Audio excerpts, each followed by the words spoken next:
সম্প্রতি দেশের প্রধানমন্ত্রী উনি ডেকেছিলেন এবং উনি বললেন যে এই কাজটি কখনো না থামাতে, এবং বললেন যে এভাবে বেঁচে থাকাটাই ভালো। তার মানে বোঝা যায় যে আসলে সবাই চাই প্রকৃতির সান্নিধ্যে তার মতো করে একটু বেঁচে থাকতে। তো আমাদের যে জেলাটা, এই জেলাটার অনেক কিছু নিয়ে আন্দোলন সংগ্রাম হচ্ছে।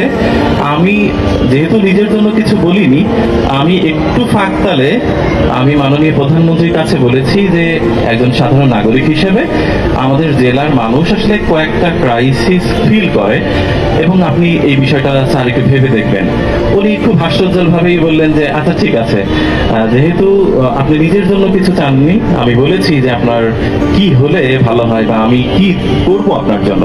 আপনি বলেছেন আপনার কিছু লাগবে না, শুধু দোয়া লাগবে, ঠিক আছে তো বলুন। আমি তখন বলেছি যে আমাদের রেল লাইনের ব্যাপারটা নিয়ে অনেক কথা হচ্ছে দীর্ঘ সময়, স্যার এইটা একটু ভেবে দেখবেন।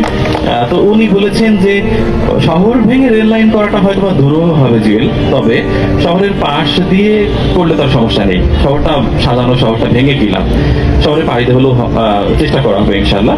তো এই ব্যাপারটা খুবই ভালো লেগেছে। উনি বলেছেন যে এটা উনি মাথায় রাখবেন। আর বাকি যে দাবিগুলো আছে সেটা তো আমাদের জেলার সুযোগ্য সন্তান আইনমন্ত্রী তিনি রয়েছেন, তিনি তো দেখভাল করছেনই।